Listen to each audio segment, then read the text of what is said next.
What is going on, everybody? It is Thursday, April 16th, and we've got some action. Unfortunately, not on the NBA courts, but we'll put a little bit of something together for tomorrow's bet.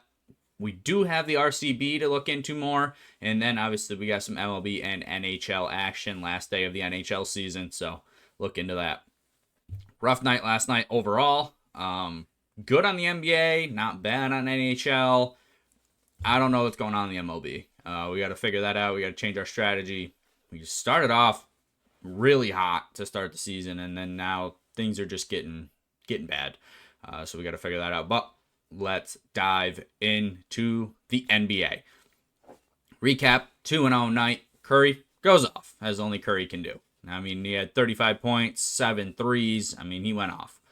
76ers, they covered their spread against the Magic pretty convincingly.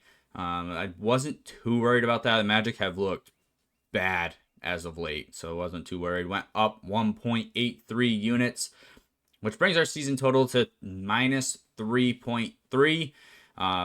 Sounds bad, but we were minus 6 at one point. Just in these last two playoff games, we've gone up 3 units basically. So looking good. Now I am going to put a little bit of a parlay together. Moneyline parlay straight up. Hornets Warriors parlay for tomorrow. Nobody plays tonight in the NBA. The last of the playing games are tomorrow, so I'm taking Hornets Warriors moneyline parlay for tomorrow, and then in tomorrow's bets we'll probably have some player props to look into. But that is our NBA action for tonight. What our best bets are, and then we'll go into MLB. Action on the diamond went 1-3 last night, followed up by an 0-4 the night before. I mean, that's brutal. 1-7 in the last 2 days is not good. So the drought continues. Bad luck with the Blue Jays. You know, we had them as the no-run first inning.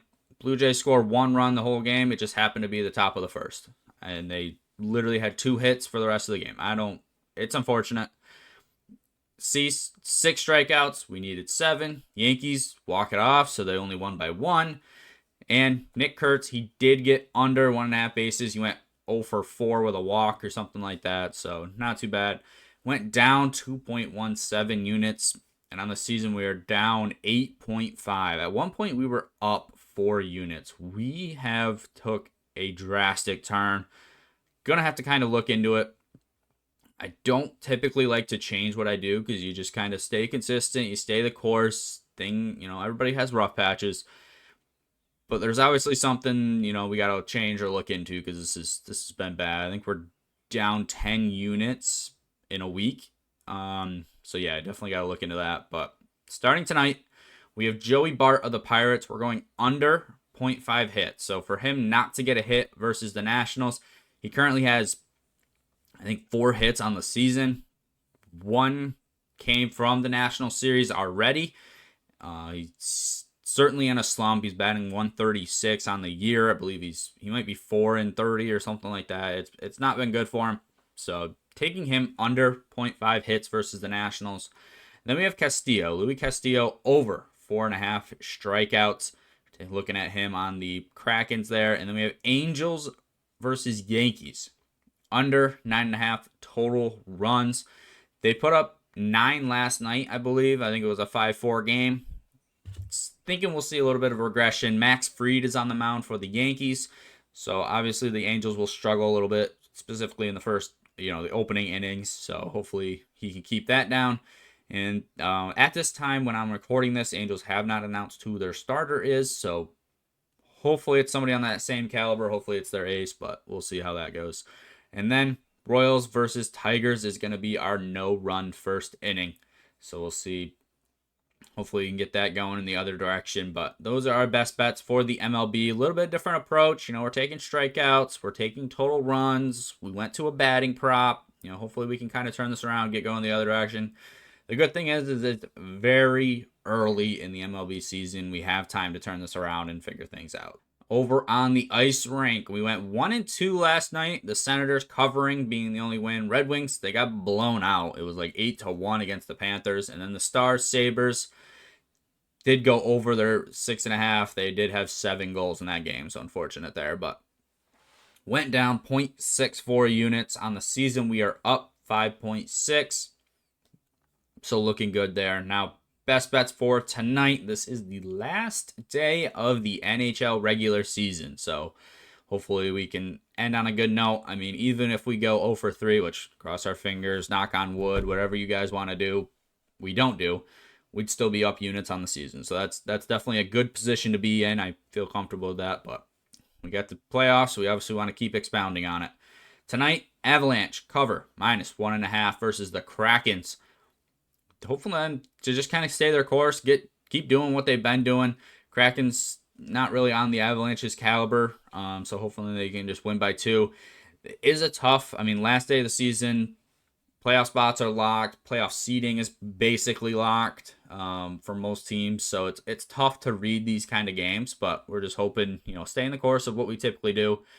Mammoth Blues, as I've said all year, if the Mammoths are involved, hit the over. We're just staying the course of what we typically do, hoping that stays and happens. End of the year, not really a lot on the line. May not see the energy, may not see the defensive specimen, and maybe it's a lot of goals at the end of the year. Last one, Ducks Predators under 6.5 total goals. These two teams don't tend to score a bunch. The Ducks certainly have it in them. Predators typically sit around 2 to 3 goals a game, so don't really hoping they maybe 1, 2 tonight, and the Ducks they get 4. We're good. So there we go. We're hitting the under 6.5 for them on the NHL regular season finale. All right, we have the RBC. I don't know why I call it RCB. RBC Heritage Weekend for golf that kicks off this morning. And we are doing a 3-pick matchup parlay for round 1. So just today, and you're just having them win their matchup that they're playing against. So Minwoo Lee to win his matchup, Scheffler win his matchup, and Xander Schauffele. I'll figure out his last name. It's something weird. It doesn't pronounce how it looks. Leave me alone. Xander Schauffele to win his matchup. So 3 of those parlayed, looking at good money there, and then a projection 4-pick parlay. We're taking Cameron Young, top 10. Jordan Spieth, top 20. Sam Burns, top 20. And Tommy Fleetwood, top 10. Taking that as a 4-pick parlay. So you got 2 different parlays there to start off. We'll watch them today, see how they're doing, who's kind of leading the way, and make some adjustments for tomorrow. But those are our best bets for all major sports for Thursday, April 16th. Let me know if you guys are talent.